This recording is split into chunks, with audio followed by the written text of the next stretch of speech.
Good morning, colleagues. Thank you for joining us once again for another important public-private dialogue session.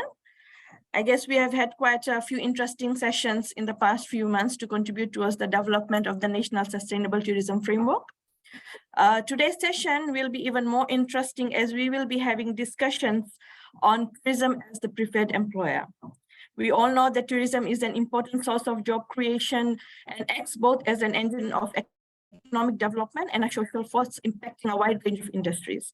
Similarly, the tourism industry is heavily dependent on the human factor to ensure delivery and quality of its products and services. Many tourism products include people as an integral part of the expertise offered, whether as performers or as members of the cultural environment. People are clearly central to the effective operation and further development of the tourism industry.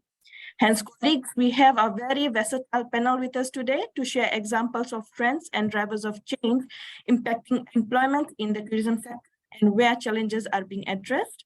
We learn from successful partnerships that support the development of the tourism workforce and discuss ways in which the tourism sector can meet emerging employment and skilled labor challenges and what further action and support is needed.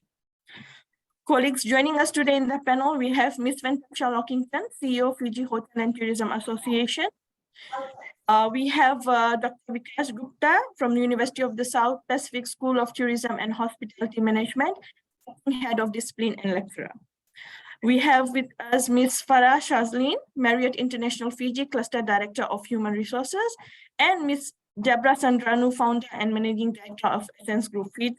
We also have with us Mr. Elvid Prasad from IHG Intercontinental Area Human Resource Lead. Dinaka Vakalebu to the panelists for taking out time to share with us your knowledge and experiences.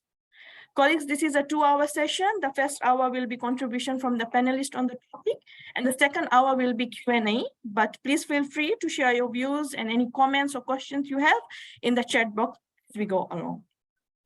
Also note that this session is recorded and we will later share this on the MCTTT website. I know 2 hours is not enough for this topic, so I won't take much of your time, and let me invite our first panelist, Ms. Venkatsha Lockington, CEO of Fiji Hotel and Tourism Association. She is a member of the Australian Institute of Company Directors with a Master of Business Administration from the University of the South Pacific and several ITA airline-related management qualifications. In her capacity as the CEO of OPITA, she is the industry's exponent of government engagement for tourism businesses with strong advocacy for growth opportunities, productivity, and equitable regulatory reforms. She will be sharing with us the experience of OPITA, the emerging trends and drivers of change that will impact employment in the tourism sector. Ms. Venkatsha, thank you for joining us today. Vinaka Jyotishna, Bula Vinaka everybody, wonderful to be here. And thank you very much for the Ministry of Tourism and Civil Aviation and IFC for putting these PPDs together. I'm going to be talking about tourism as a preferred employer. And I'm going to start by breaking it down and starting with the challenges for the industry right now, because we have some very specific Fiji challenges. And I believe we need to frame the global challenges against what Fiji is experiencing and put this into context and some background. So we'll start off with the number one on everybody's list, which is the very high and the increasing options to work overseas as part of many skilled worker programs, not all of them sanctioned by the governments of the countries that these recruiters are from, by the way.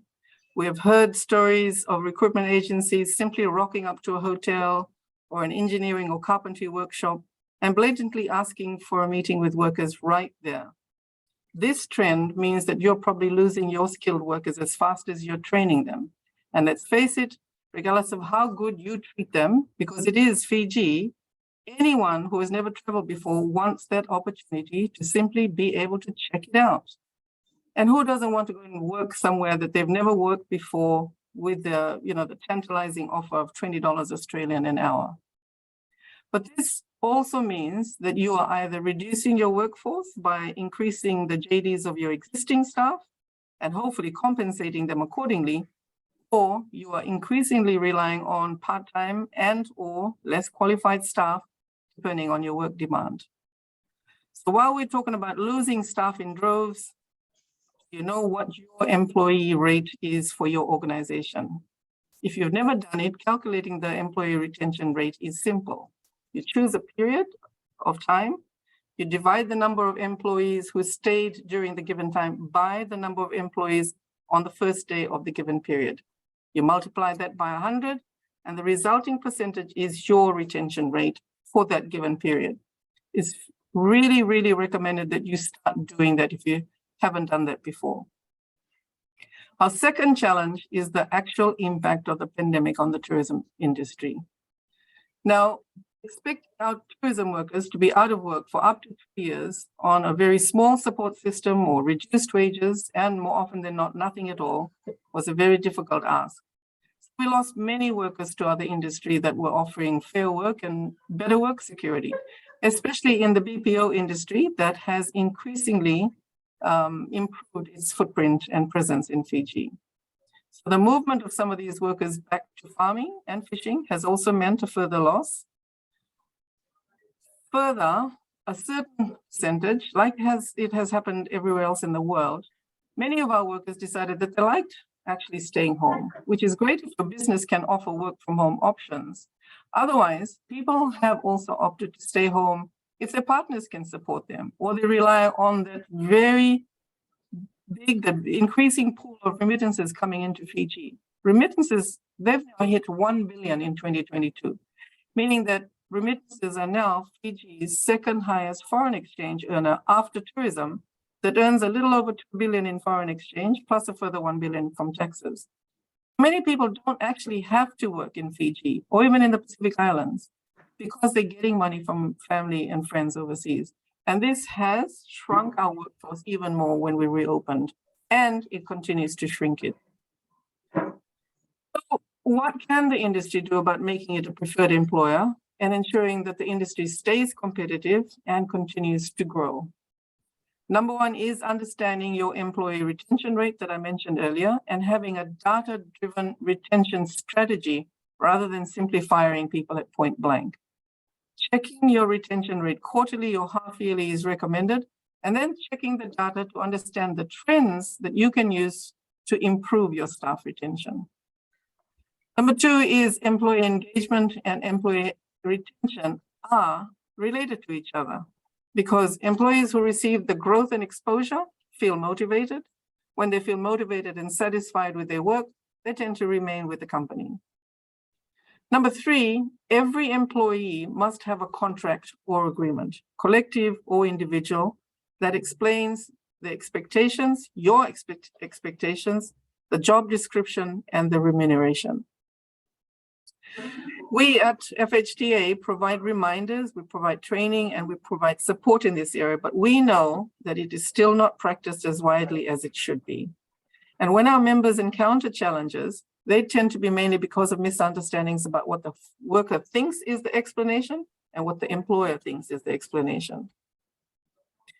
But here are some critical drivers of employee retention that make your employees stay if you haven't thought about these ones yet. A healthy work environment, rewards and recognition, flexibility, scope for growth and development. People join an organization with an understanding that there's going to be a pathway for them to follow. Do they know what these pathways are? A healthy relationship with the manager, believe it or not, and obviously competitive compensation. And I know we can't match what they're offering overseas, but we can certainly match it according to what the work is that they're doing. Out of all of these, flexibility is the most important. However you manage your staff, flexibility is the key to retaining staff, whether it's the ability to switch days so they can take care of children, allowing childcare facilities, managing hours, working from home where possible, whatever it is, you will find that when you offer flexibility to your staff, they tend to stay. Then there's the other ones that our HR experts like to remind us about. Hiring for a cultural fit, for instance. People can develop skills and expertise, but when you're hiring someone where you keep your cultural values in mind, it will result in more loyal and engaged employees. You'll find that new people will be able to blend in with your existing teams a lot faster, they'll feel a lot more comfortable, they'll contribute quicker. But 80% of your employee turnover is usually due to bad hiring decisions. So the experts recommend that when you're recruiting, you go beyond the textbook interview questions and think out of the box and imagine how that person is going to fit into your organization. The other one is rewarding efforts and not just results. I know it's easier to measure results than the effort taken to get the results. And we've all been in situations where we work really hard to get, that sales deal or those numbers. But when your effort isn't recognized, it sends a completely different message. Perhaps the person isn't going to try as hard the next time. The one that's coming up as the key to a lot of what is keeping our employees engaged is employee well-being. Health is wealth, apparently, has been for a long time. And especially after the pandemic, health has been the top priority for everyone. So both physical and mental health needs to be tested constantly. Whether you give your employees more than just sick leave, providing healthcare checkups, you can create opportunities to foster better connections and provide some support systems. The other one is engaging in CSR programs. Many reports and data showing that millennials and Gen Z workers, our younger people who are beginning in the workforce, they're more inclined towards social responsibility. They believe in giving back, especially in times like this where people are valuing empathy. And in the Fiji context, interaction with our local communities make excellent platforms to get your employees more engaged. And especially your back office staff, not just your front office people or your people in activities or your people in, sales and marketing. Try and get your back office staff engaged as well. Contributing to society and helping those in need are very good feel-good factors. It inspires loyalty and engagement. And anywhere that a worker can contribute makes for excellent employee retention. So that's all I've got for you. I'll be happy to answer some questions. I know we've got a lot of other speakers and I didn't want to dive into anything too deeply because I know that the HR experts and other ones there, I don't want to be stealing your thunder. So I just wanted to give a very wider overview. So thank you very much. I'll be here to take any questions when you're ready. Vinaka. Thank you so much, Ms. Lockington, for sharing the challenges and solutions post-COVID-19 for tourism employers, especially the challenge of losing skilled workers migrating overseas. Thank you for joining us today. Colleagues, you can put in your comments, views, and questions in the chat box, and later we will go through them during our Q&A sessions. Colleagues, joining us next from the University of the South Pacific School of Tourism and Hospitality Management, Acting Head of Discipline and Lecturer, Dr. Vikash Gupta. This is a pre-recorded video as he couldn't be available today. He'll be sharing the Stratham experience, the key trends, changes driving tourism graduates away from the tourism industry, and what actions or solutions are needed to address these shifts. We need some 2 blank pages from the printer.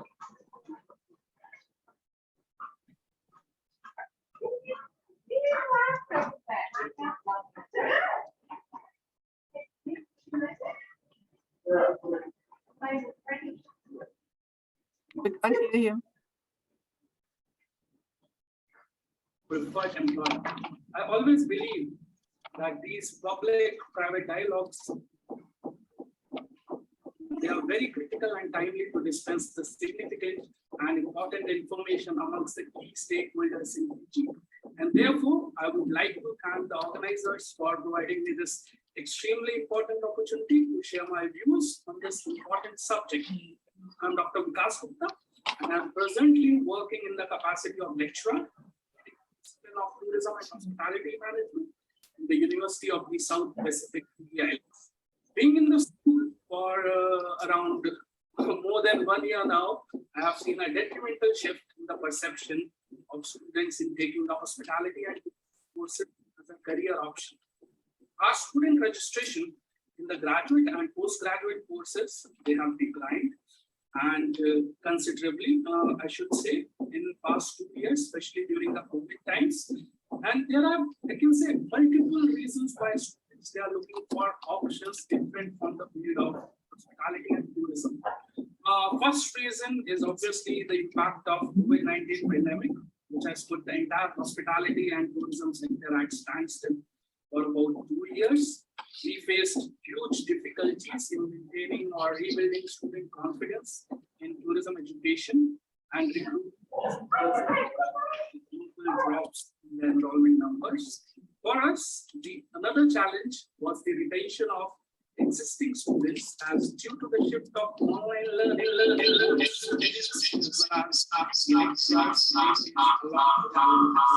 and transitioning online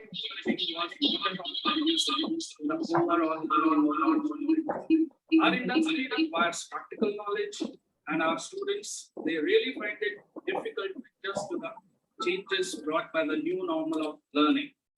Second reason I can say is obviously the unstable hospitality and tourism job market in Fiji. Let me say, including me, we want a stable job, and the fear of the job in case of a similar situation might have prompted our prospective students to choose fields that are maybe safe and secure in terms of job stability and providing consistent earning. The third reason that I may find out is the initial low pay opportunities for the tourism and hospitality graduates. If you look at the starting pay at the intern or graduate level, the hospitality and tourism sector, it is usually very minimal compared to most of the other sectors in Fiji. This also deters the perception of our young students towards our industry. And this might also lead to their preference maybe for the other sectors. Not to forget, low pay often leads to high employment turnover ratios in the other sectors also.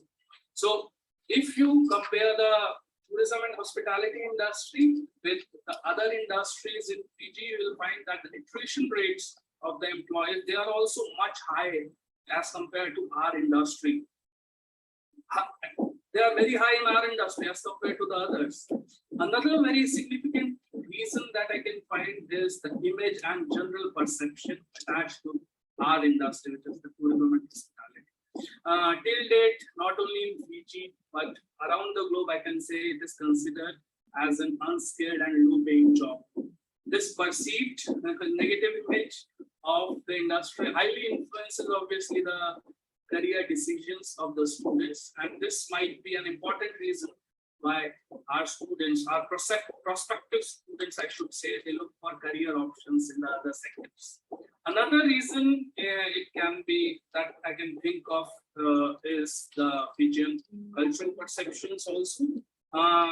If we consider the male-dominant society of Fiji, we will find that still the skills, especially related with hospitality industry, like the cooking, housekeeping, cleaning, they all are linked or associated with females. So if you go to hotels, restaurant, recreation centers, and maybe other tourism related businesses in Fiji, you will find that these businesses are mostly taken up mostly by the females. So in all, I can say that hospitality or tourism related businesses in Fiji, they're mostly female driven. Also, if you look at the male versus female registration ratio in our hospitality and tourism courses, we'll find that almost 60 to 65% of our students, they are females. I'm actually talking about our last year enrollment. I'm not talking about this year's enrollment because we are still getting the data. But for the last year's enrollment, I can say about, you can see 60 to 65% of our students, they were female that are enrolled in our tourism and hospitality courses. And this might also be a reason why most female students, they prefer to consider courses from the other domain. That can be a considerable and significant reason. I've also done my own analysis of student registration numbers and USP, and I have found that students are now preferring to go into emerging disciplines like information technology, journalism, business management, accounting and finance, or most conventional and more safer options like agriculture, engineering, you can say law, and social sciences. So to be precise, I can say that the decline in our student registration for our courses was basically due to the COVID-19 pandemic that happened from the year 2019. But now the registration numbers, they are again back on track. And the reason I can say is it is because of the boom in the hospitality and tourism industry in Fiji recently. And let me tell you, our team at the Discipline of Tourism and Hospitality USP, they have taken a lot of efforts to educate the potential learners about our courses and to create a market and demand for our courses at all levels.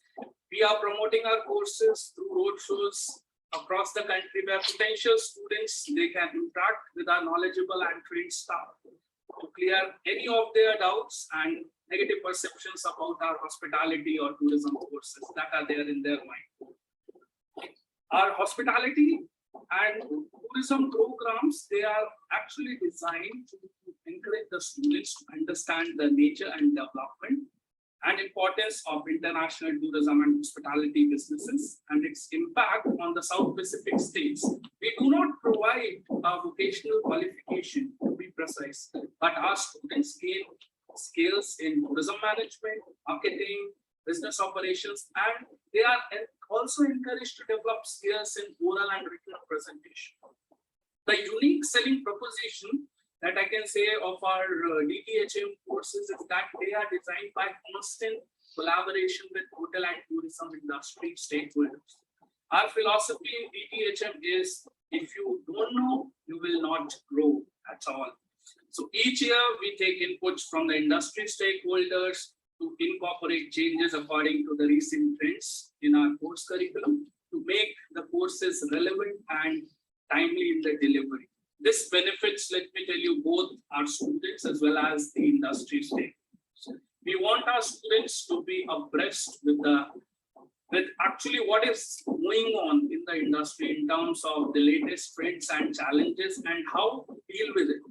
Apart from the uniquely designed academic curriculum, our students, they are extremely involved in the co-curricular activities also that are associated with each of our courses. Our philosophy at DTHM is to provide practical field-based knowledge to our students. Therefore, in almost all our courses, you will find that we take the students to either a field trip or we organize industry personals visit for them in our campuses.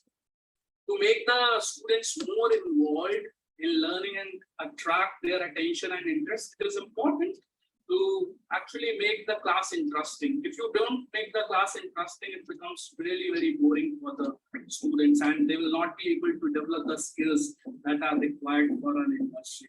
So thus, to make the course interesting, indulging for our students, we follow the experiential learning approach. So taking my own example, I can say last semester I took my students to Warwick Resorts for a 2-night stay where they learned about the hotel, how actually the hotel operations they are performed.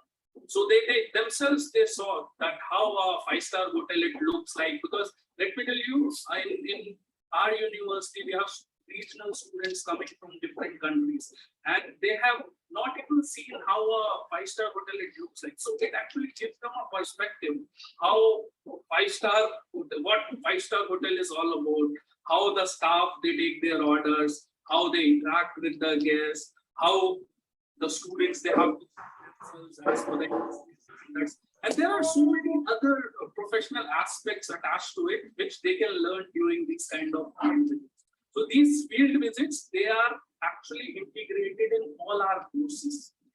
Recently, we have also visited different tourism businesses along with our students, which includes the Tipajik Mud Pool, which is located in Nandi, very, very famous location. Both Denarau Marina, who give our students the perspective of the yachts and the luxury ships that board from there. But this actually helps our students to learn from the industry and to get a hands-on training on the theory they learn during the lectures and the tutorials on campus. In collaboration with industry experts, our programs, they are designed to provide students with the strategic skills and vision to address changes in the workplace across these industries worldwide.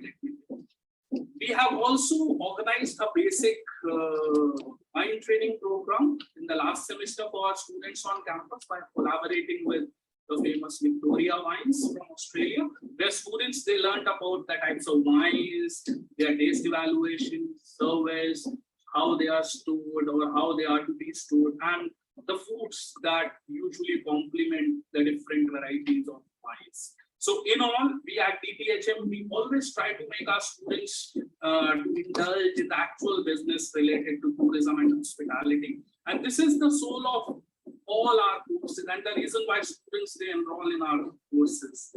Let me tell you, the tourism industry, it continues to play an important role in Fiji's economic development, contributing significantly income, employment generation, both directly and indirectly. The projected growth, I can say, in Fiji's hospitality and tourism has created many career opportunities in this sector, service sector. Fiji is also blessed in its location as the hub of the Pacific region and therefore invest a great deal towards the promotion of tourism as well. And the industry has now reached a point where the nature and quality of human resources play a critical role in its success. So studying tourism, if you talk about studying tourism in DTHM, it can lead to successful careers in many different sectors of the industry. I would like to say that career possibilities, they are endless in hospitality and tourism sector, considering the recent growth of the industry in the Fiji and the South Pacific region as a whole.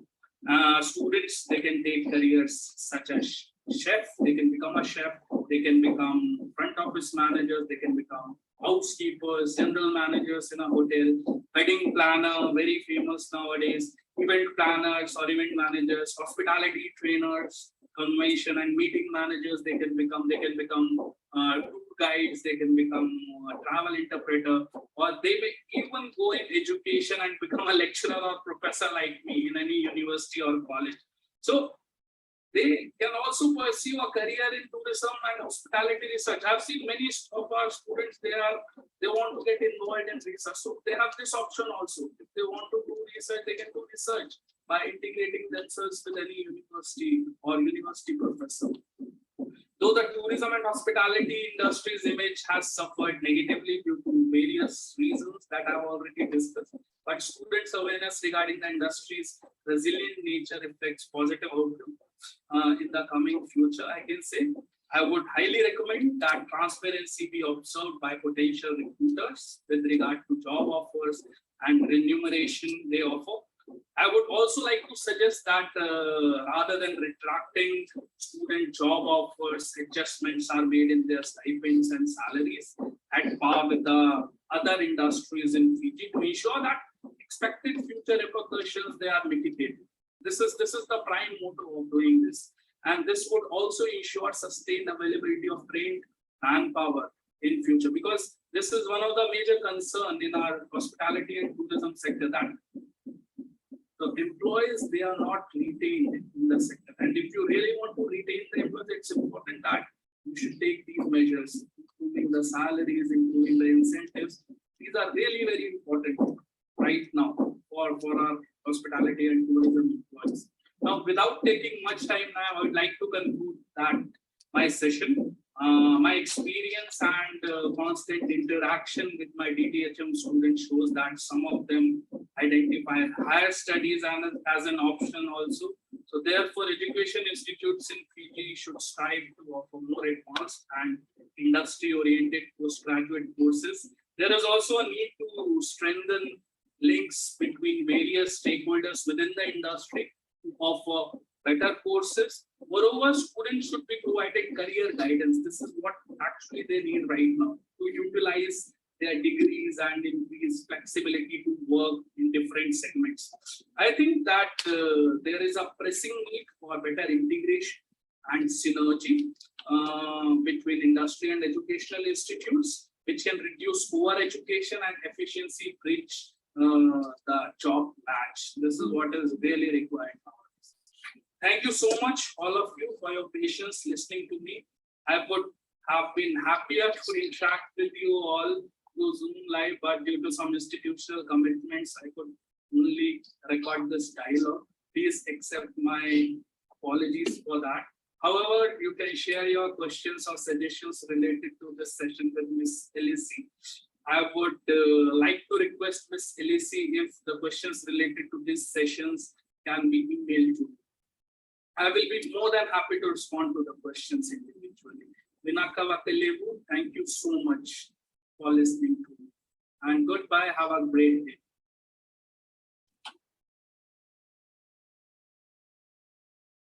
Colleagues, that was Dr. Gupta from the University of the South Pacific.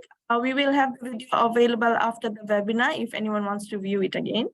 If you have any questions, please feel free to put it in the chat box and we will ensure you have a feedback after the webinar.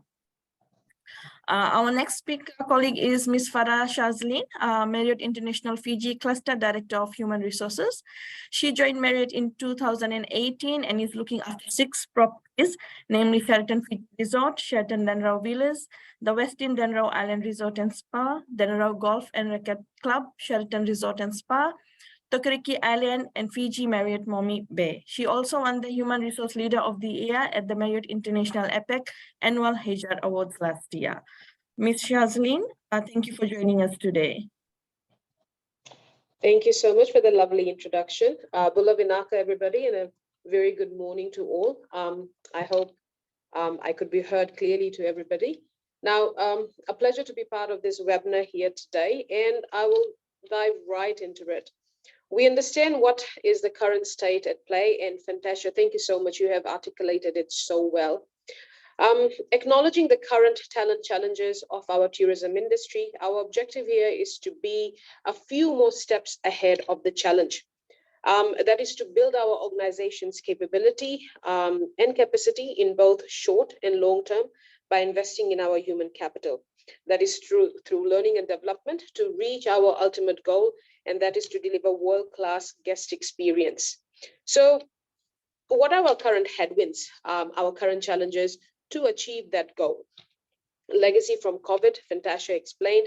Of course, people who lost jobs, they're eroding confidence in the tourism industry, and we have lost a lot of talents due to that.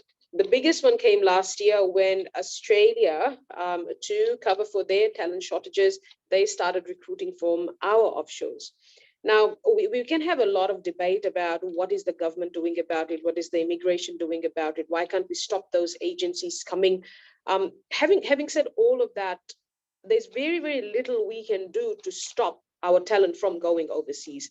And the reason I say this is because even if the agencies don't come to Fiji, they can sit in Australia and still recruit. They can do relationship recruitment.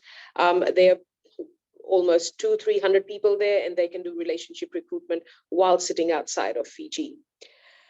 This doesn't just impact our skilled workers from the tourism industry. If one goes, somebody's wife or somebody's husband is working in another industry, this impacts the unskilled category as well, and as well as other industries outside of tourism. And believe me, this doesn't just stop here.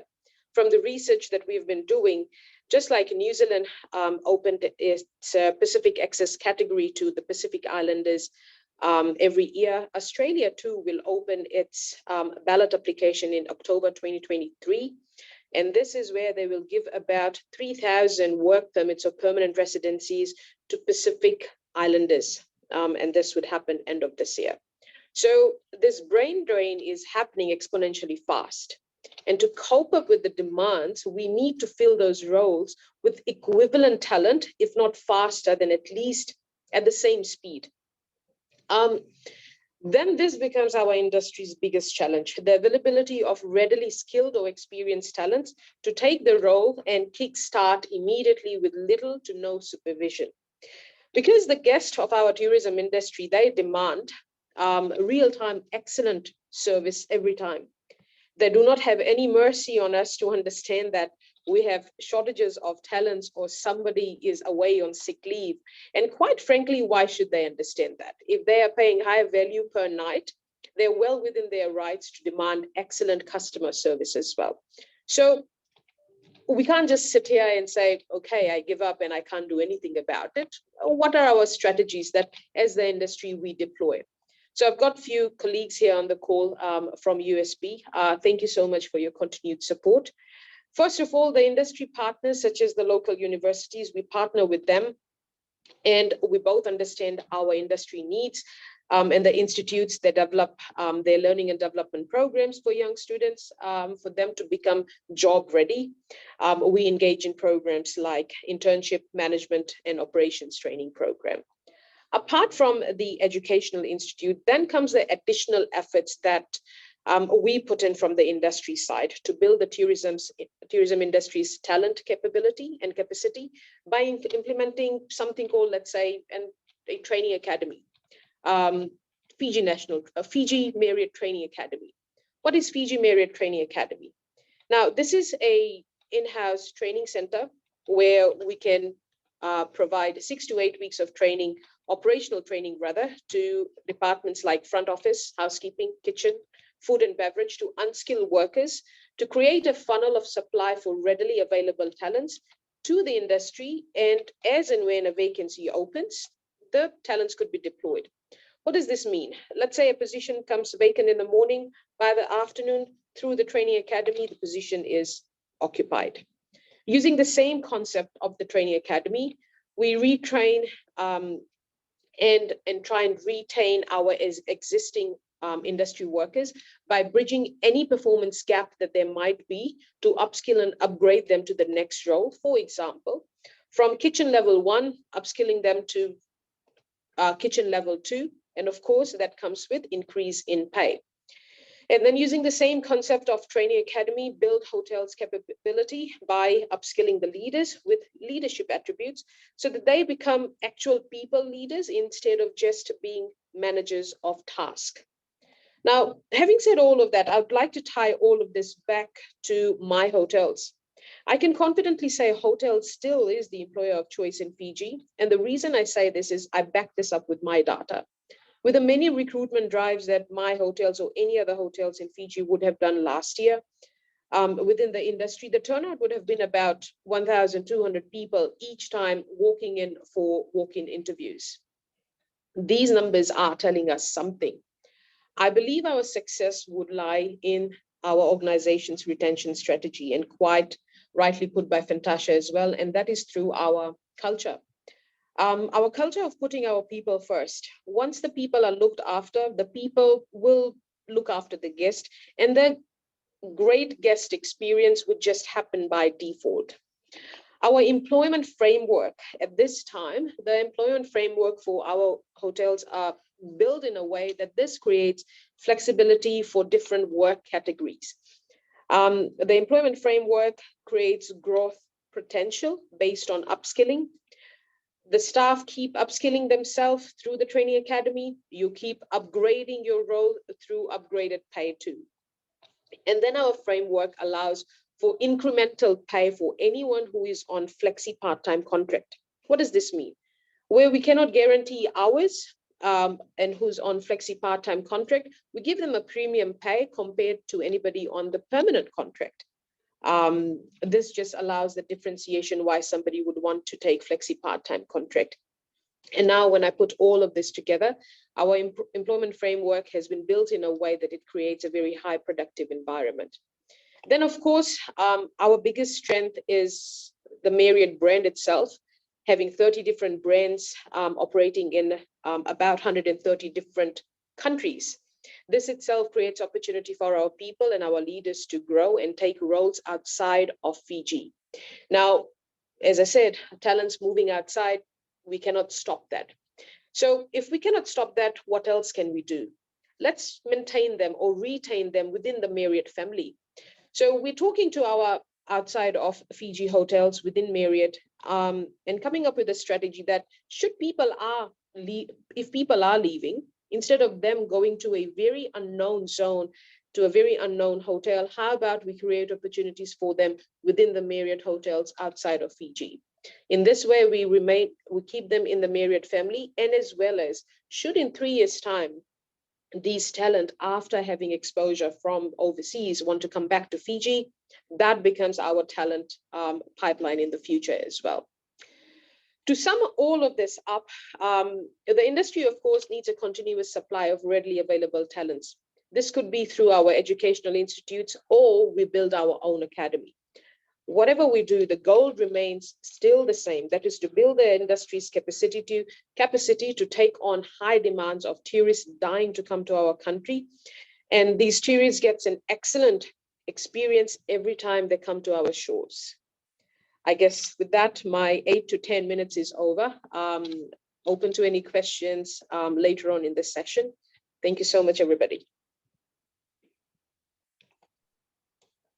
Thank you, Ms. Yazleen, for citing the current talent challenges in the market and building organizational capabilities and capacity, both in the short and the long term.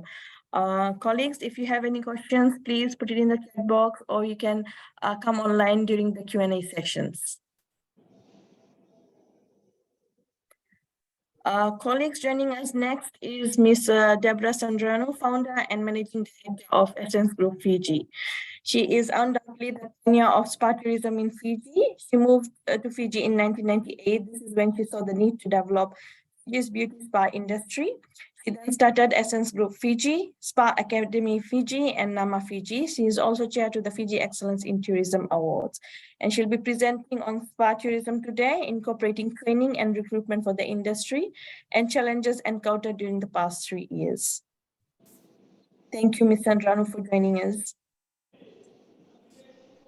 Vinaka, thank you. Thank you to the Ministry for hosting today, and Paula to our other industry stakeholders. As mentioned, I opened the Academy in 1998, providing training for local women and recruitment for Fiji's tourism spa industry. We're very, very proud to be celebrating 25 years this year. Just a bit of insight to the industry. There are over 365, I don't know the exact number, Fantasia would, resorts branded resort and spa in Fiji. Over the years, resorts have seen the need for spa services, which is an essential service that our international tourists expect at every hotel and resort. Even the smallest backpacker hotels and resorts all offer at least massage therapy. This provides guaranteed employment for every one of our graduates, which we have had for 25 years. This is, I think, is something that we're very, very proud of, that we're able to say that to every student that enrolls, that they will have guaranteed employment.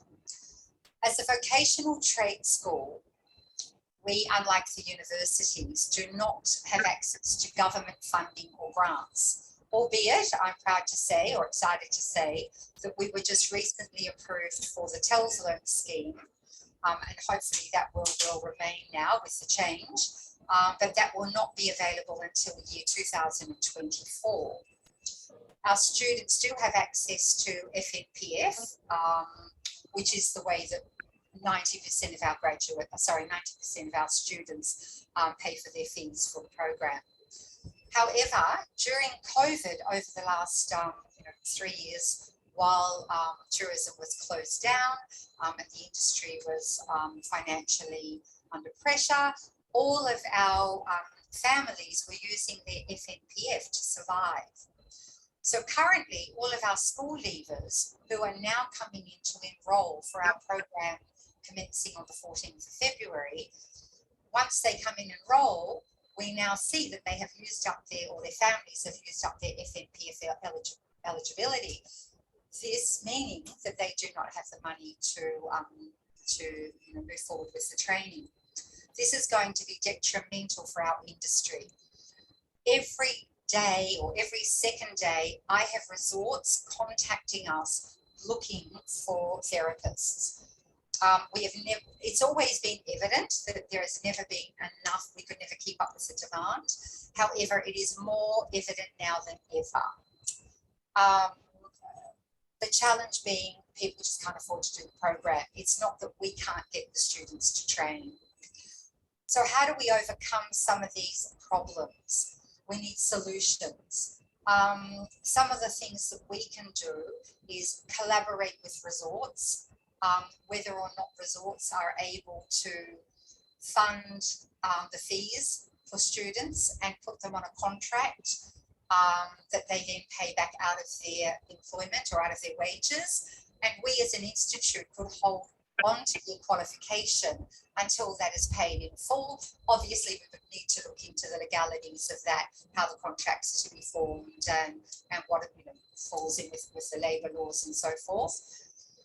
Another way is that we could do module refresher training for past therapists that have been out of the industry for a long time that are returning back into the workforce. We can also offer cross-training.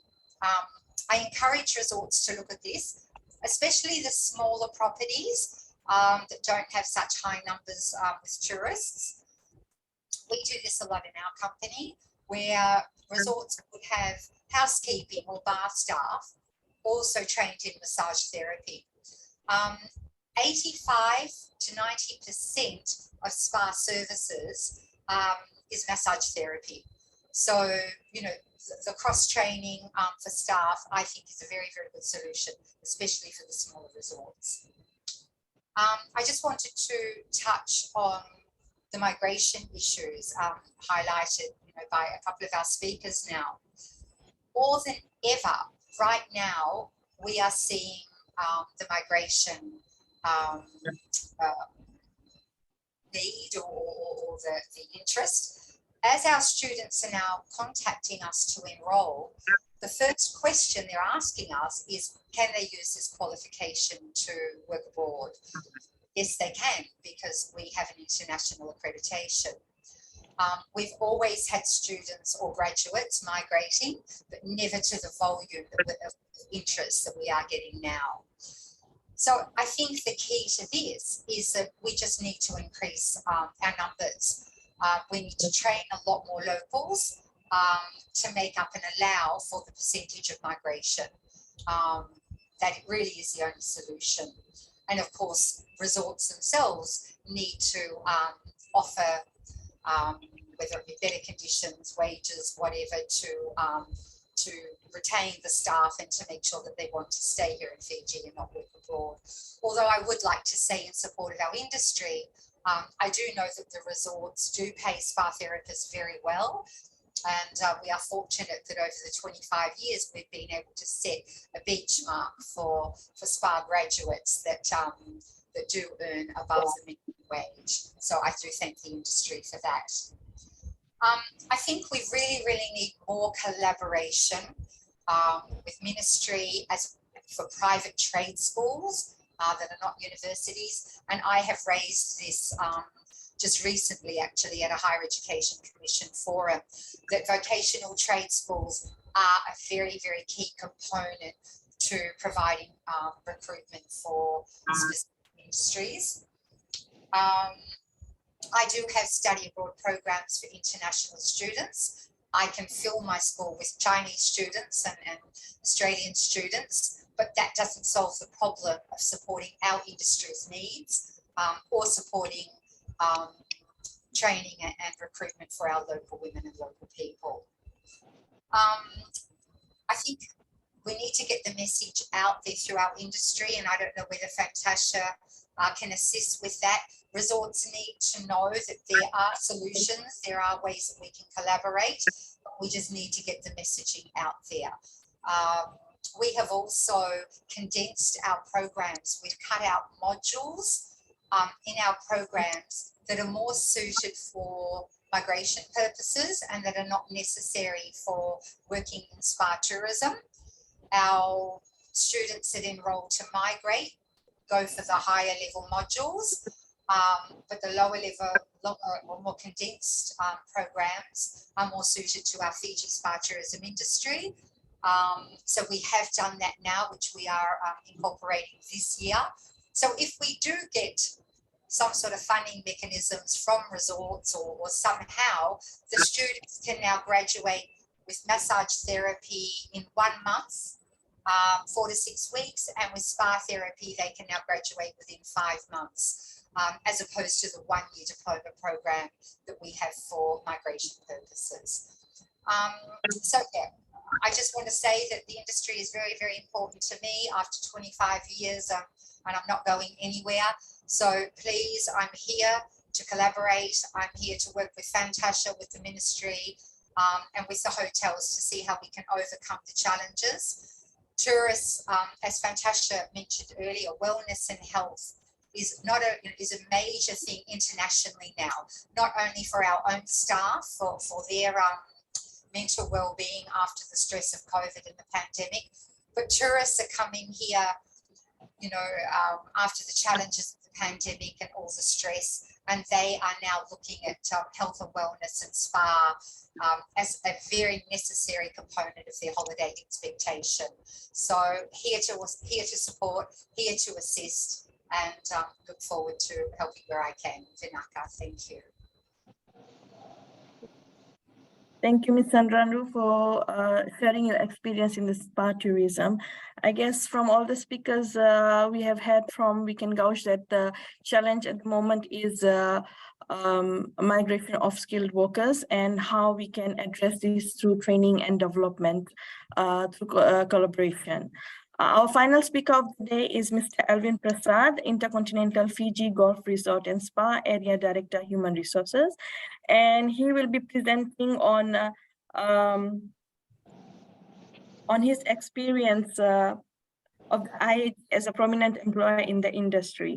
He is currently an area HR role providing support to the South Pacific properties, including Intercontinental Fiji Golf Resort and Spa, Grand Pacific Hotel Suva, Holiday Inn Suva, and Holiday Inn Vanuatu. Prior to this, he has also worked for Energy Fiji Limited and Water Authority of Fiji.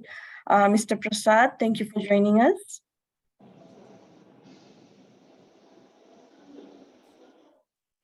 Hi, good morning. Hope everyone can hear me well, and thank you for the warm introduction, Jyotishna. I think a lot of the speakers have shared what the industry is going through, and in terms of challenges, and starting from Farah, Fantasia, they've all shared the challenges we're going through, and I'm no different. Our properties are no different to those challenges. As well as, so I will not repeat them again, but what I'd like to share with everyone is, I think what has happened after the pandemic is everyone is now looking for opportunities to accelerate their growth. People are looking to opportunities. They are now having those conversations that they would not have with their employers in terms of, how soon can I get a promotion? How soon can I get a pay rise? So I think after the pandemic, a lot of the employers are now coming back to the drawing board to see how we can, attract, retain, and develop our talent. And that's exactly what we are focusing on right now. And also at the moment, what we are doing with our properties is we're trying to understand our people. And this is one area I think we can do much better. If you are able to understand your workforce and the changing demands and expectations, then you are able to put in the right strategies to retain them. But again, I think Fantasia shared this. If a $20 per hour AUD, a few colleagues may not think twice, right? So I think how much you know your workforce and how well you are able to understand your workforce will enable you to implement appropriate strategies, and you are able to target them. A good example is if you look at the workforce within the hotel, in simple terms, you can really categorize them in three categories. We normally have a lot of employees who associate themselves with the DE&I community. They refer themselves as diverse. So what benefits, what strategies you have for them? Then you would have a lot of employees who are very settled. They are very experienced. They are senior. They are in their comfort zone. What sort of strategies you have for them? What benefits are we looking after them? And then you would have probably the other category who are young, energetic. They normally do not talk much about saving. For them, we want to have an accelerated growth. we want to have that next promotion, not next year, but this year. We want to go for further studies. So I think if you're able to understand your workforce properly and their needs, you are able to come up with strategies and benefits to retain them. And if I just go back to what I've just said in terms of if you are able to categorize them in those categories. So for someone who's young and energetic, they're probably looking at things like, can I further my education? Is the hotel willing to support? How soon can I jump onto my next role? What opportunities do you have for me in terms of in Fiji and abroad, right? So having said that, we are trying to review our benefits. We are trying to review our discretionary benefit program to suit their needs. So one of the things we are doing this year is we are introducing our education assistance program. So anyone who's wanting to further their education, complete their degree, or even get their certification, whether it's electrical or air conditioning or could be anything, could be an accountant who's been with us for so long, but has always wanted to do that CPA and could not. So we are trying to introduce these benefits and as part of our retention strategy. You would then have your senior and very experienced colleagues who are very well settled. They have their family. They're not looking for that move, but they constantly are finding hard to keep up that motivation. And one of the things we will be starting soon is our retirement saving plan. And I think Marriott does this very well as well. So, they're more looking at how can, probably they have another 10 years to go or another 15 years to go. How can they increase their savings? So I think by introducing these benefits such as the additional retirement benefit or additional FNPF contribution, we are targeting this set of colleagues who are well settled. They're not looking for a move, but they constantly want to stay motivated, and we need to look after them. And then again, you probably have a lot of colleagues who associate themselves in the diversity framework. They associate themselves in being diverse.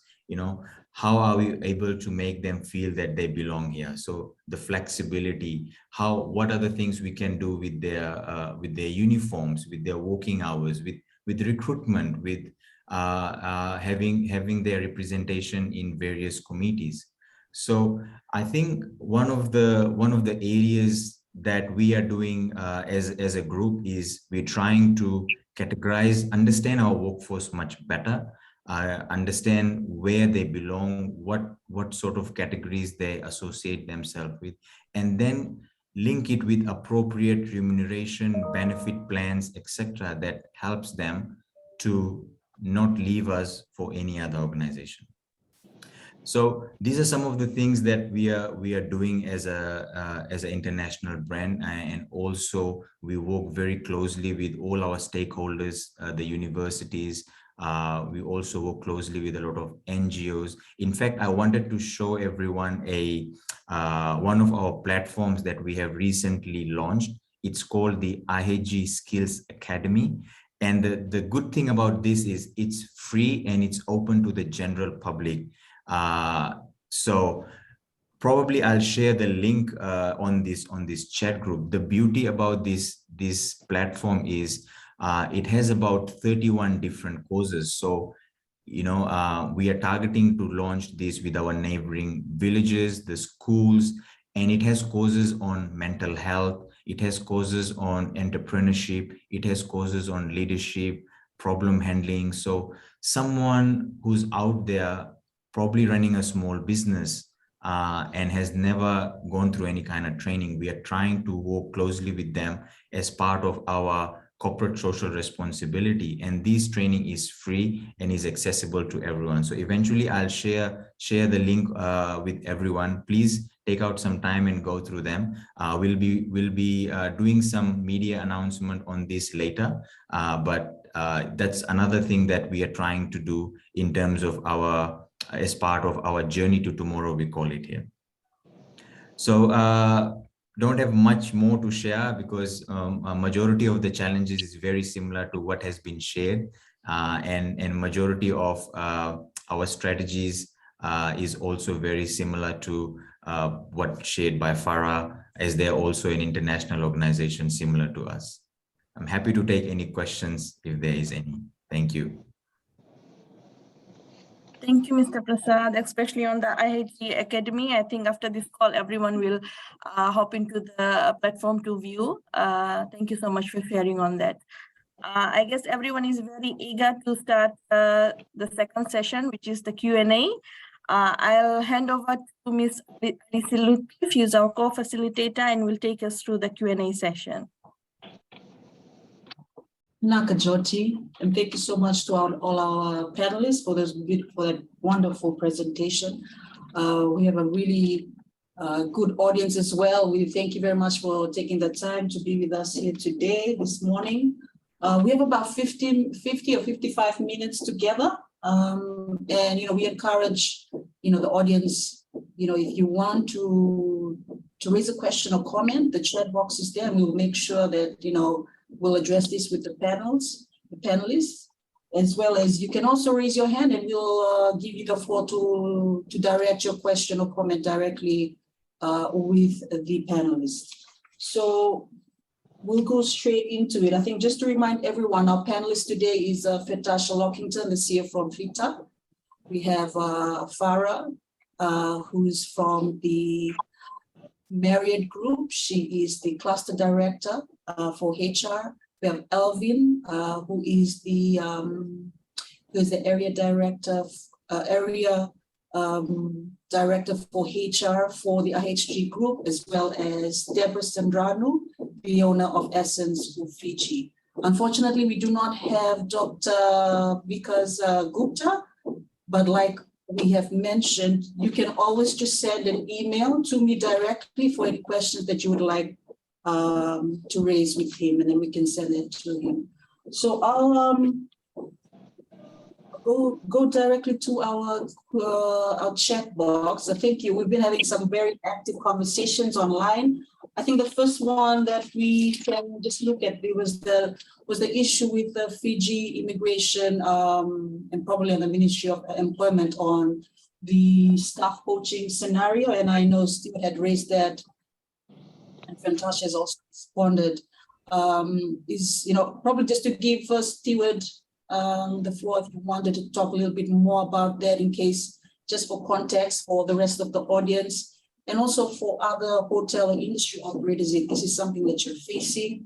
And I'm sure Fantasha can also join in to see, what are the next steps? What can we do to get this issue rectified? Stewart, shall we start with you? Would you want to talk a bit about the staff issue?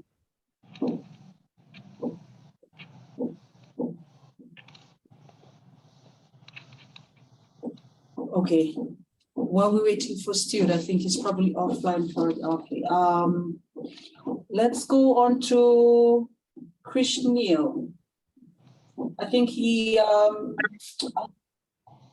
can I just ask Krish Neil just to unmute yourself, and probably just, you can raise your comment directly to the panelists. I think you were talking about that Fiji does not have right courses for the tourism industry, especially trade skills training in high-class chef courses, pool management, landscaping, and masters in resort management.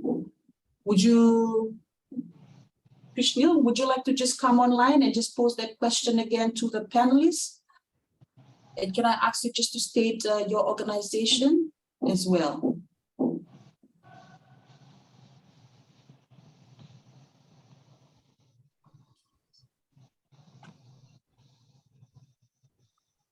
Okay, I think Krishnil doesn't want to come online. So maybe I'll just go back to his what he's given us today. So probably to the panelists, and I think this has been raised by all of you.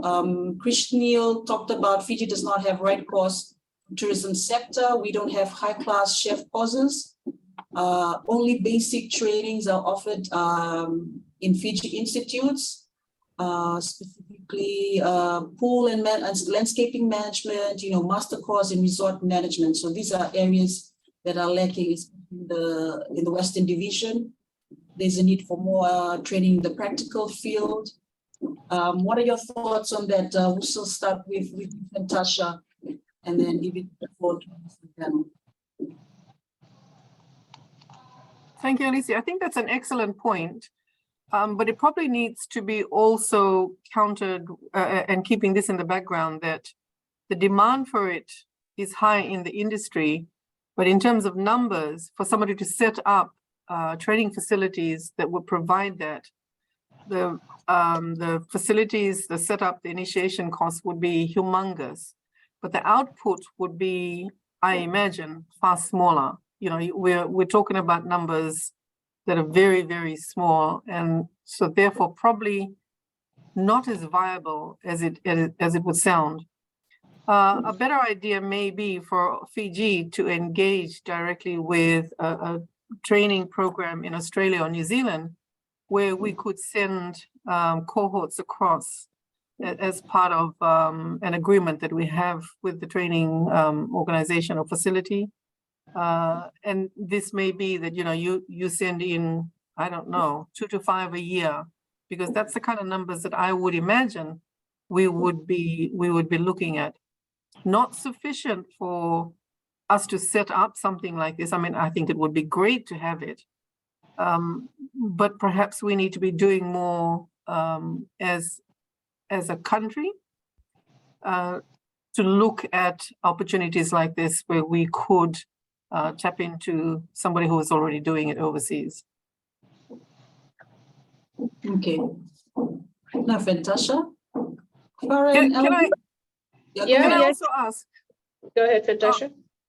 Thank you, Farah. I was just going to say, for whoever's banging in the background, could you please just turn off your sound? It's bugging my eardrum here, and only turn your sound back on again, your speaker back on again, or unmute yourself when it's time for you to speak. My eardrums are not doing very, because I've got the I'm so sorry, Fantasha. That banging is actually coming from this building.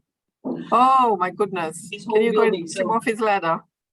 Sorry about that. This is not really much we can do. Shall can. So just bear with us for a few more minutes. Yeah, Farah, go ahead.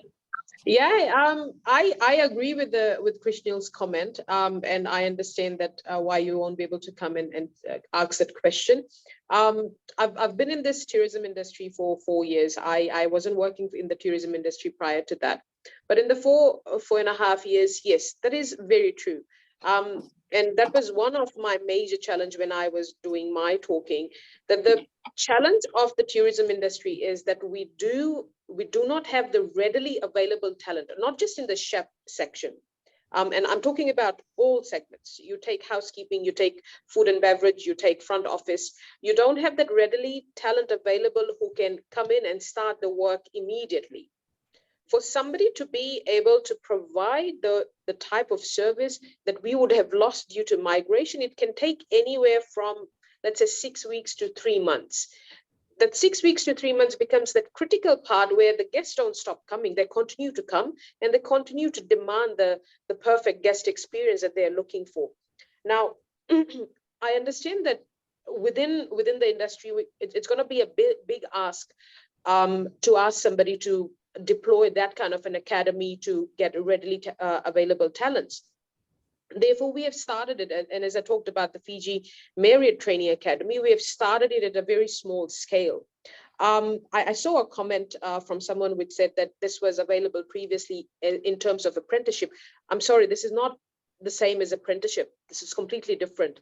If I give you an example, right now I have about 50 students in my training room, 25 for culinary training, 25 for food and beverage training. These guys could be coming with university graduates, might not be coming up with university graduates, could be just from 7 dropouts or could be from 7 pass. They're all sitting in the training room. They're going through everything that Marriott requires for them to be let's say a chef, or let's say a F&B attendant or an F&B agent. After they come out of this training, they will be able to provide that service that we are looking for. And mind you, they're not paying us anything. We are in fact paying them the training allowance. They're on a training contract, training agreement with us. We do not guarantee any positions at this stage. However, if they graduate successfully from this training sessions, if I have a job vacant, I would any given day just pick them up and put them in that position.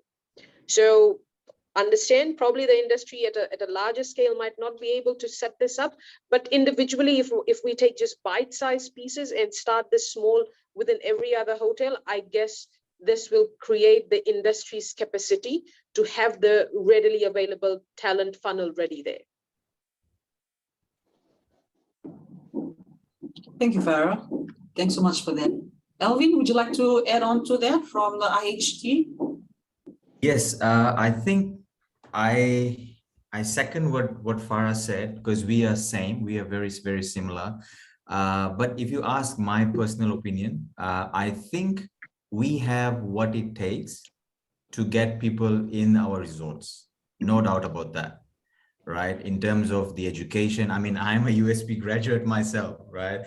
So I believe we have what it takes to get people in the business. Now, what we do to retain and develop them, it differs from each brand or each hotel or each company, what plans they have. So for us, for example, if we, for us to recruit a commis chef, I mean, if he's done commercial cookery 1, 2, and 3, there you go. That's it ticks the box for them to be successful, to come in as probably, you know, as an entry level. And then what we do as an employer to develop them, because they are a high talent, they have all the potential that we need, and we see them as a supervisor, maybe as a junior sous chef, as a sous chef, as a chef de cuisine, or even as executive chef. That's the development part we will have for them, because we want them to learn, or when they reach at that position, they will be, the expectation will be what we want. So no university will be able to teach you, oh, in order to be an executive chef at Intercontinental, you need to study this. So I think the growth part depends, it should be, I mean, it should be left at the respective property. I mean, I would love to have that academy, no doubt about that. But I think the question was that there is nothing readily available, as in to get to the top of their career. Was it the question, or is it just entering the job market? Because if it's entering the job market, I think we have enough. Yes, we can do more, but then, like I said, every organization will have their own ways of working, own values, own philosophy, or own leadership development trainings that they implement or use to get that person up to that level. But again, we will all benefit from that if we are able to have that big university or something like that. Oh, can I just jump in there, Elvin? What we were talking about is completing very specific, very skilled competencies, so that you can be an executive chef, so you can be the lead landscaper. And he has a very good point. We don't provide that upskilling. We provide it to a certain level, and then our local people simply stagnate. They move around the different resorts. Eventually they leave, and we lose a lot of talent that way. And we bring in expatriates because they've had access to these very high skilled requirements that we want in the hotels. But we don't provide opportunities for our local people to progress to that level. And we need to be looking for some of those opportunities. Leading up to that, yes, we've got excellent programs with a few institutions that can provide it. We've got in-house programs that many of you have talked about today, but we don't have that completion, whether it's, you know, moving up into general management level, whether it's moving up to executive chef level, whether it's becoming the next level leader in tourism. That's what we're looking for. And I think we probably do need to have a look offshore in ways that we can partner with it. And maybe this is how we get the Australian and New Zealand governments to give back, having taken a lot of our people, and they will continue to take it, and that's fine. This is going to be the normal circular labor movement that will happen all around the world. But maybe this is how they give back in terms of providing us some pathways for local people to, get that next level up. Yeah. Naka. Deborah, would you like to comment on that? You're on mute. Yes, I agree totally with what Fantasia was saying, and I think that the ministry needs to start having more dialogue with the training providers. I know that we ourselves this year are implementing a spa management program, because some of the resorts have reached out to me and said, could we have a designated spa management program? So once again, that's going to elevate the skill set. And then there won't be the need for expatriates to come in. A lot of our graduates that work in the industry automatically go up to be spa managers just through years of experience. But we all know that there needs to be specific training that has other elements of the job description that are not in the standard spa therapy program. So I really think the ministry needs to reach out to vocational training schools and training providers. And I think the training providers themselves need to elevate their skill sets by offering these programs to take Fiji's industry to a higher level. I mean, I personally am introducing a spa management program from our Sedesco International collaboration. And I think our training providers, maybe it's something that the HEC or the ministry can go out to them and say, what are their strategy plans in being able to offer higher level qualifications for their schools for management positions? This is something that starts with the training and really needs to be considered. I mean, resorts should not have to train their own people to be management. Obviously, as one of our speakers said before, every resort will have their own style, their own philosophies, their own concepts that they want to introduce to their new managers or their staff, but training providers should be held accountable and have strategies in place to upskill and have proper management programs. Thank you. Naka, Deborah. We have a comment. If I could just say one more on that, but with that, obviously the training providers, if they don't have the expertise themselves, then it should be their responsibility to seek offshore to gain that module or that higher level skill set. And they need to invest in that. And I think that's where the Higher Education Commission can go back to our training schools and ask what are their strategies to do that. They should be accountable to do that themselves and invest in that as part of their progress. Naka, Deborah. Thank you. Fiona, can I get you to come online? And you had a comment, and an interesting comment, and probably something that that we see now with a lot of Fijians that have migrated overseas. Probably if you could just come online and just if you have a specific question for the panel. Yes, it's Fiona. I'm online now.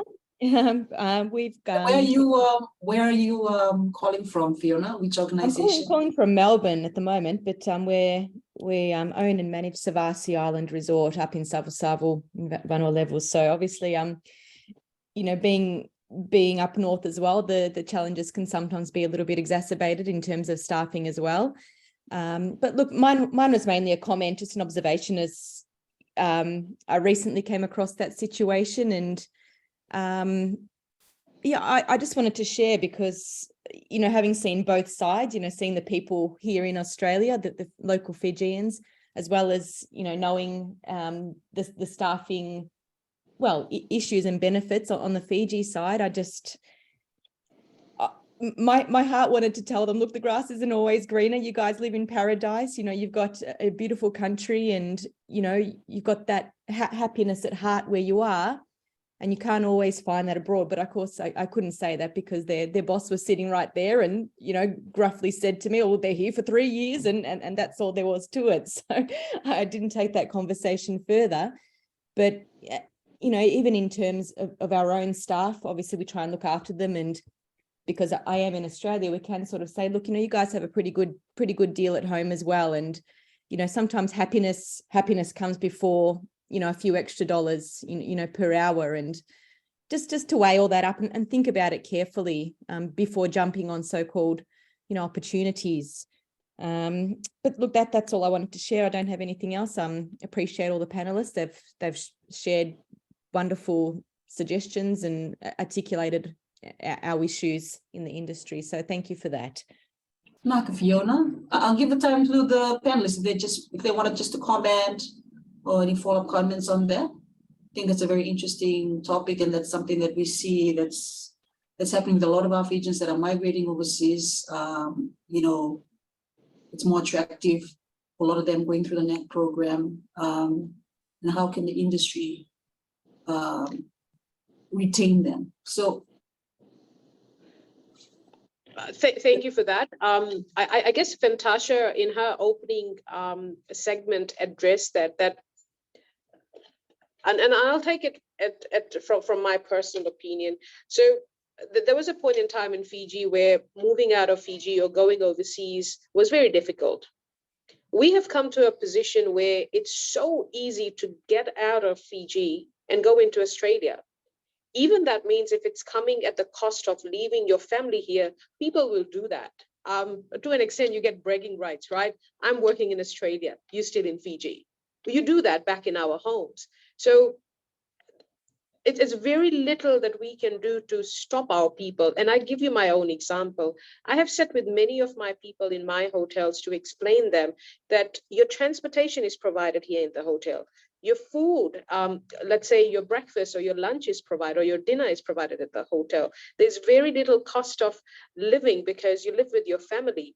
All of this, you put it together, that $20 additional that you're getting in Australia will not make any difference. Having all of that conversation, yet we have people leaving these jobs, going overseas. There's a possibility that in the next 18 to 24 months' time, all of these people who have gone outside of Fiji, they will realize that probably I was better off staying in Fiji with my family. And they might want to come back. Now, that's another big win for us. Why? Because during this time that they have gone overseas, they have been exposed to international markets. They have been exposed to international working standards. They will be able to come back and implement that back in our country. So that's one advantage. The other thing is that this doesn't really work for everybody. Some of the hotels, they are giving work permits. Together with the work permit, they are allowing people to get their families together. So the people are going with their wife and with their kids as well. So it doesn't really make much difference to them because, well, quite frankly, they're there with their family. So leaving the family behind here doesn't mean much. So that is a very good point, that the grass is not always greener, but we just saying it, people are not just going to believe it until they experience it themselves. Interestingly, Farah, I have about 3 of my duty managers who left and are messaging me on LinkedIn that they want to come back as soon as possible. Yeah. I'm sure. Yeah, I was gonna add, actually try 6 months. Within 3 to 6 months, it becomes fairly clear that out of that $20 an hour, there's a whole lot of costs that haven't been explained. Yeah. There's a higher cost of living. Transportation is exorbitant. You live quite far away if you need to be able to afford anything, quite far away from where you. So eventually, some of these people are coming back. But it's an experience that everyone's trying to do, and everyone's going to try and get that experience. Yep. Deborah, did you want to? Could I just make a comment there, which isn't so much on, yeah, thank you. It's not so much on migration internationally, but migration within our own country. One of the things I'd like to encourage some of the outer island resorts. One of the things that I've noticed over the last 25 years with our female graduates, when they go out and into the workforce as a spa therapist, a lot of the time the single mums or married women with children, they leave their villages to go and work in the hotels. I think resorts should also try to look more within their region, and I'm sure they do, but just to reiterate on this again, to educate the landowners of their resorts or villages in close proximity, because a lot of the time they don't know about certain programs that are available or opportunities. And if they can have the women or the people from the neighbouring villages trained, they're, you know, generally a lot happier to be staying within a close proximity to their village, and especially their children. And this is something that I've worked closely with DFAT, with the Australian government, on an impact study of the work that we've done with supporting women. And this was one of the most, you know, obvious things that were highlighted about the need for women that have families and children to be able to be within a closer proximity to their villages and not leaving the children with the elders. And also, you know, it's creating a lot more migration out of the villages, and then we're only left with the little infants and the elders, and there's nobody in between to keep the villages flourishing. So I just wanted to share that as well. Naka, Deborah, I think that's a really good question or comment that was raised from Fiona, and I know a lot of us have a lot of have our own comments and personal ideas about that. Can I get a Stewart Gorgeous to come online? And I know you had a few questions. One in particular was to Farah at the Marriott Group regarding their Marriott Academy. Would you like to pose that directly to Farah? Stewart? I'll have to go back up the chat and check.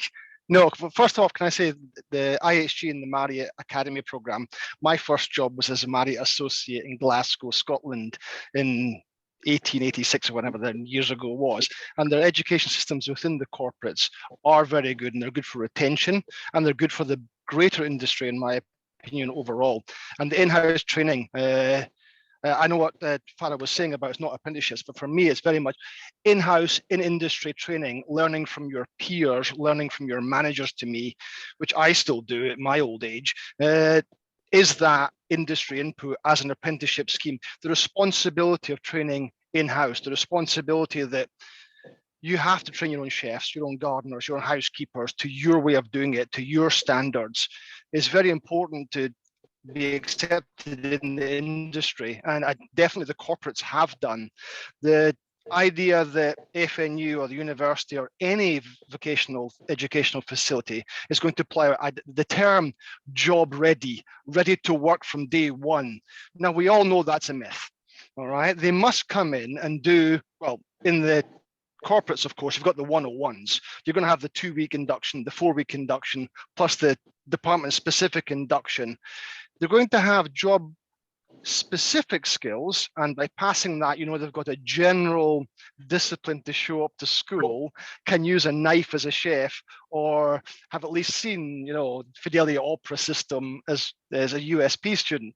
But to say they are now ready to go into the front desk and be a front desk, no, stop.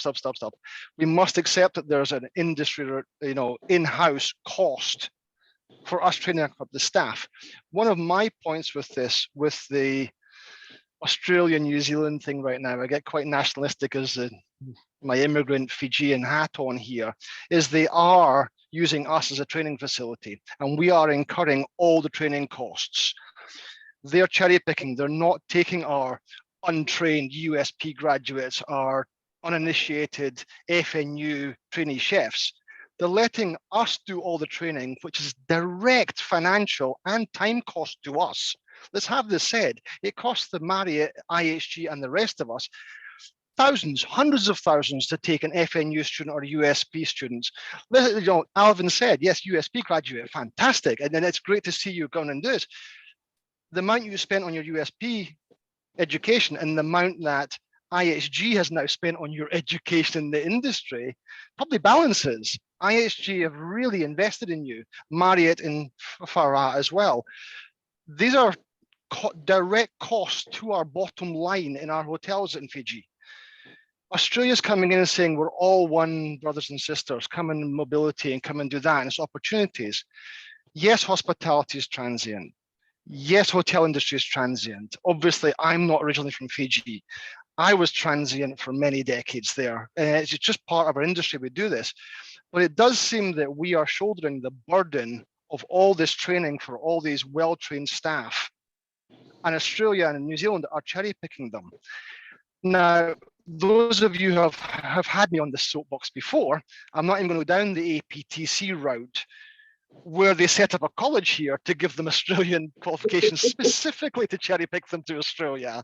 It's all opportunities. We can't stop it. It is unfair to stop it. It's ethically, morally despicable to stop people moving up, moving ahead, going overseas, choosing the best choices for their own career, their own families, their own lifestyle choices.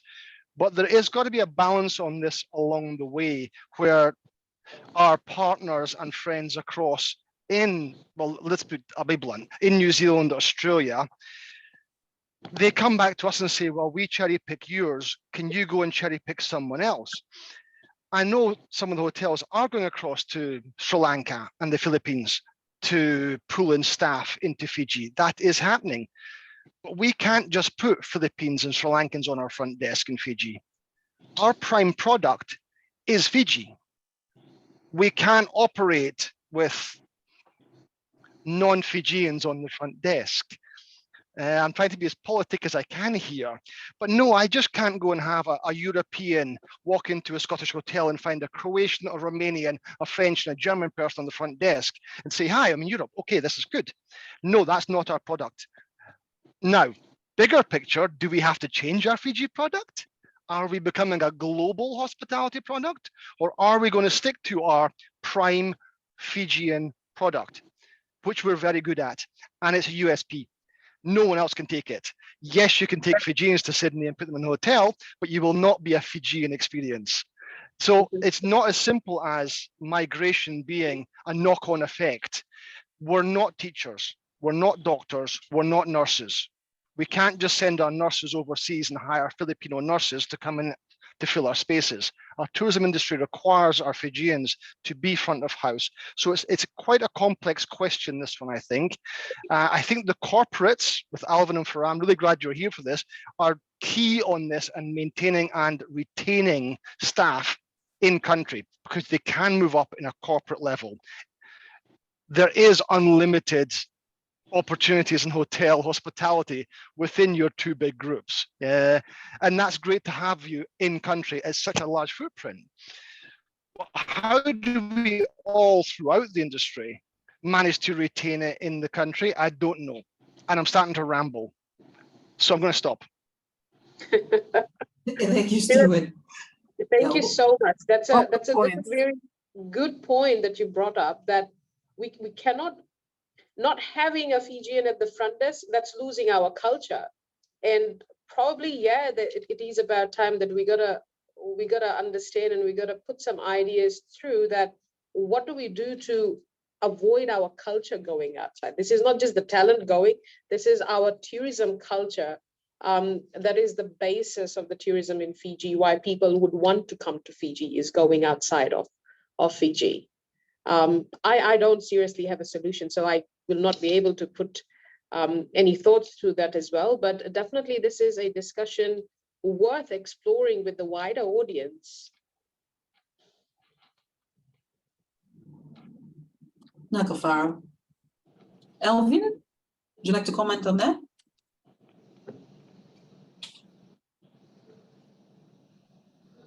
I just can confirm that all our front desk is currently manned by all Fijians. So there is no one else that you will come and say, you know, looking different.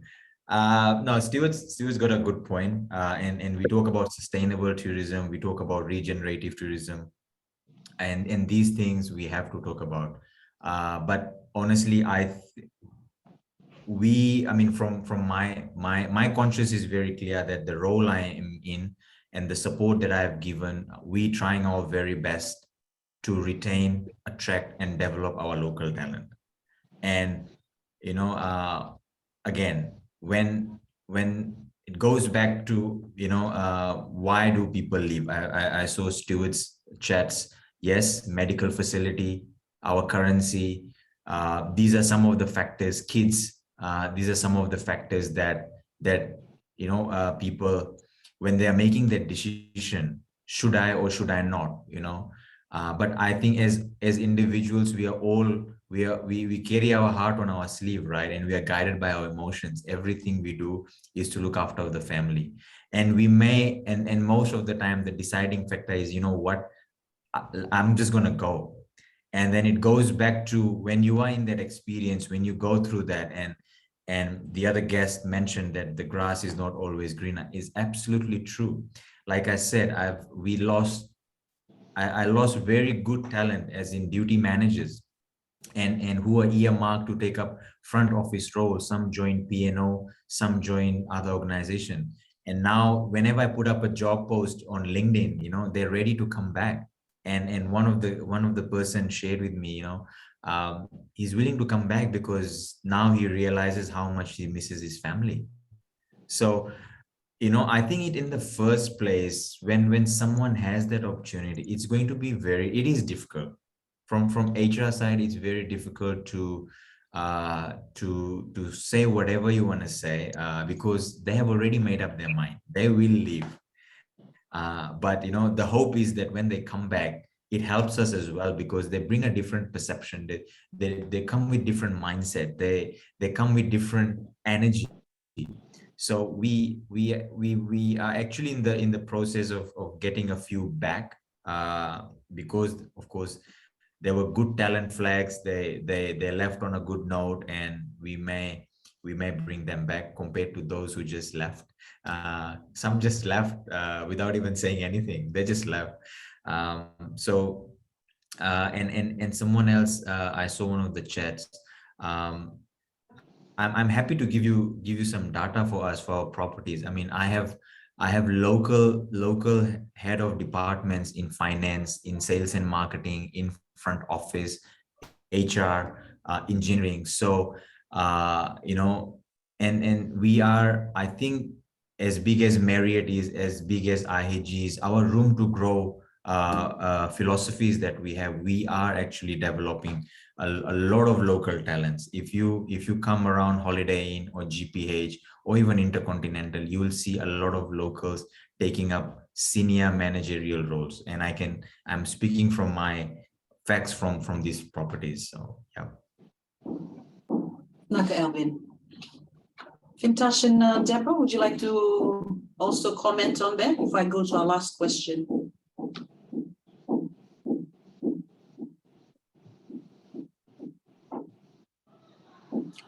Okay. Natasha, you're on mute.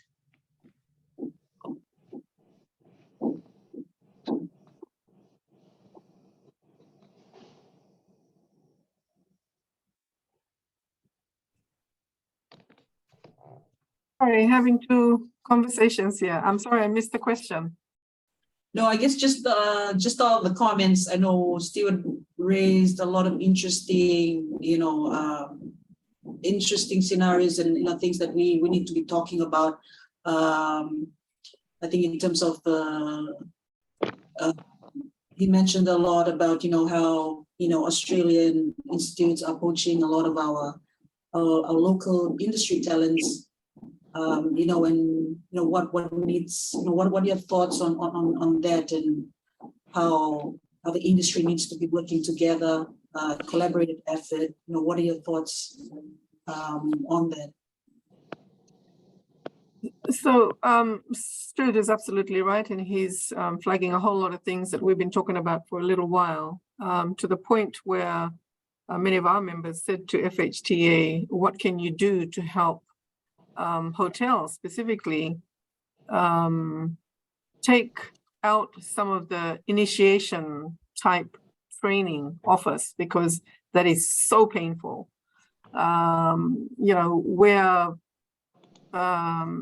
new trainees learn the difference between a steak knife and a butter knife, determine which part of the hospitality industry they're going to move into, whether it's front office, back office, whether they want to be a spa therapist, or the difference between a barman and a wait staff.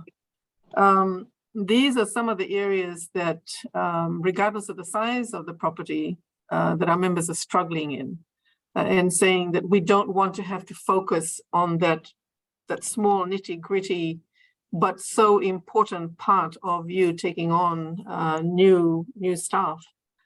They want to do it at the next stage where there's a basic understanding, or as Stuart had put it, work-ready mentality, where the person is ready to work and gets trained or skilled in the area specifically where they're going to work.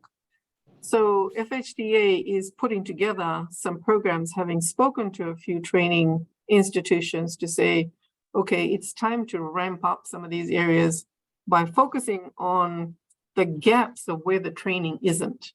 And the gap is between the person leaving school and deciding that they're going to become a worker in the tourism industry. And then finding a way to separate the people who will go into the different categories. And so we're hoping to roll out some of these and expand on them as we get better at not only producing the programs or getting them started and off the ground, but eventually I'm hoping that, because it's not something that we want to focus on, simply hand over to the training institutions once we identify that these are the areas that are being looked at. And we're hoping that by doing this, we're going to do the only thing we can do as an industry, which is continue to fill those pipelines as fast as possible. So I guess we're doing a little bit of intervention in that space, where our members have identified to us that these are where the gaps are. We can do this part of the training. We don't want to do this part because this one here takes up too much of our time, and it's just too time consuming and obviously costly. So we're looking at breaking that up into different training programs. So that's the one thing that we're doing. But I'd like to also focus eventually on putting something together where we can take it take it first to the Ministry of Tourism, and then take it together to both DFAT and MFAT to say, how can you help us access some of the training that we need to step up the skill sets? Because we don't have those opportunities here in Fiji. After all, as Stuart so nicely said, you're going to pinch these people eventually, so you should be helping us train them up. So that might be, but that's at the other end of the training spectrum, which is training up people to the next level. So we're looking at both, how can we make sure that we fill the pipelines? We're also talking to the current training institutions to say, excuse me, that perhaps you need to be focusing a little bit on what the different industries are going through right now. And the gaps are that we need to make sure that we can fill those pipelines a little faster. And what can you do to be a little bit more flexible in the training programs that you've got out there, rather than simply saying, here's our off-the-shelf program, this is when the next semester starts, because that's not quite working for us right now.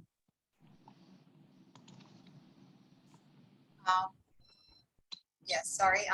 Yeah, great. I agree with Fantasia, and getting back to what Stuart highlighted, that graduates are not necessarily work ready, and we all know that is something that is definitely true.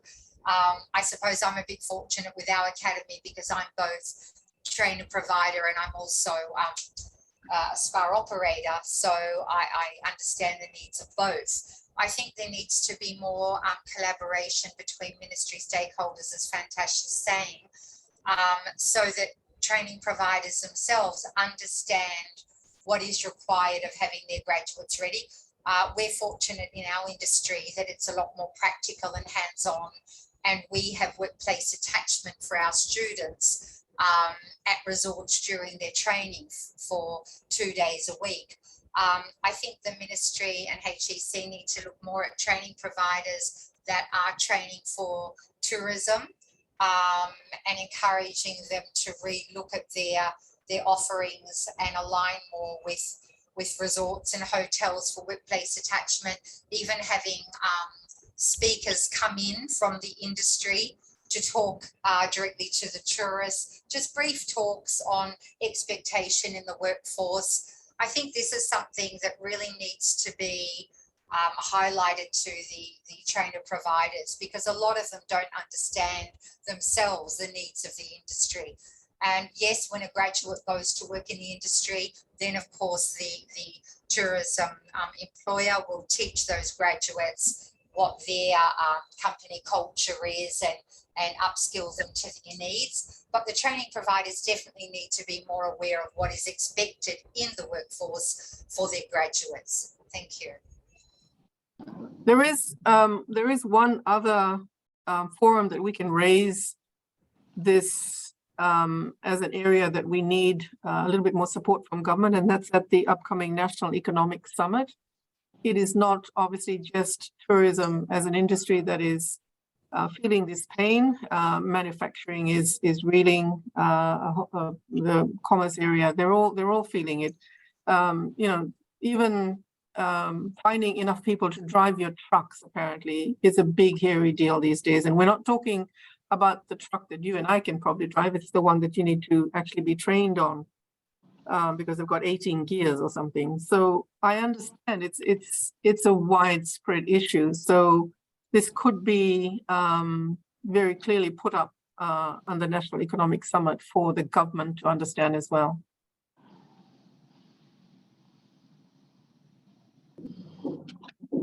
Naka Fantasha, Deborah. I think just one last question. We've almost run out of time. There was a question from Stewart addressed to Deborah. And Deborah, do you have apprenticeship with resorts to get the spa graduates industry experience, or do you do all in-house? We do, majority is in-house, but we can, as I mentioned earlier, collaborate with resorts, with apprenticeships and refresher programs, if that's what they need. That can be done.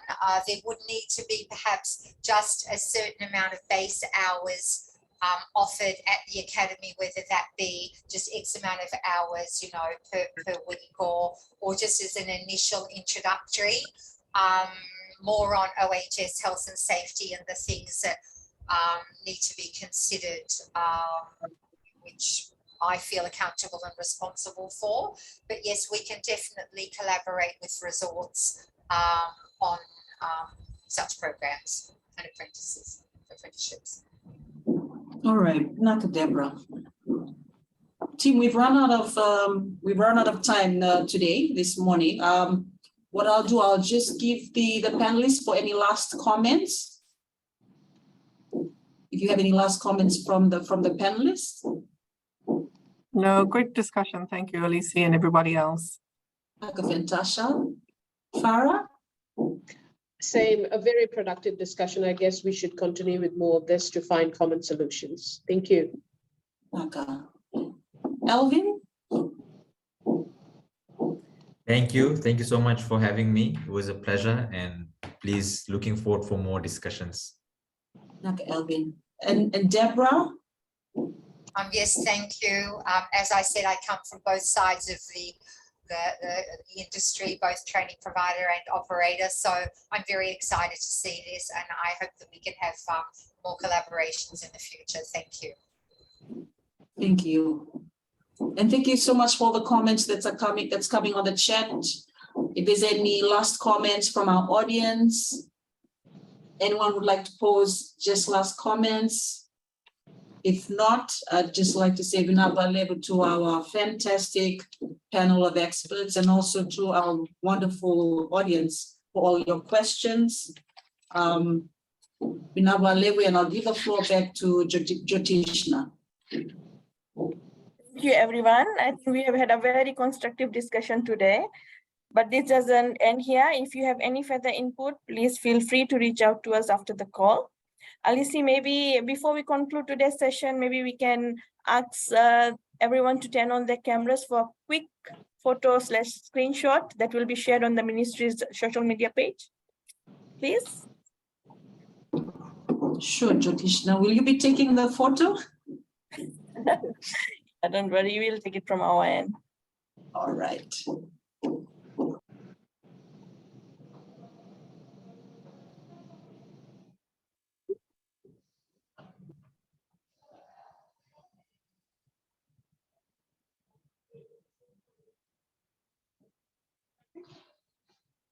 You'll tell us when to smile, right?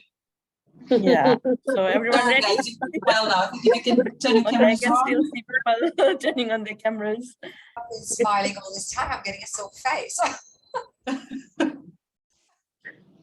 Please tell us when it's done. Yeah. Connie, turn your camera on, Connie.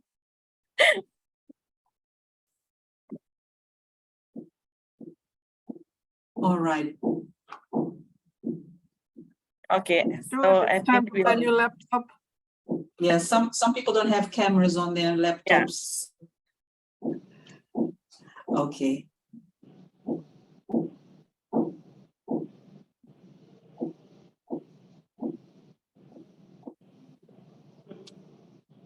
All right. Jyoti, I think that's it. Thank you. Good to you. Thank you. Thank you. Vinaka, thank you, everybody. Bye. You're on mute, Jyoti.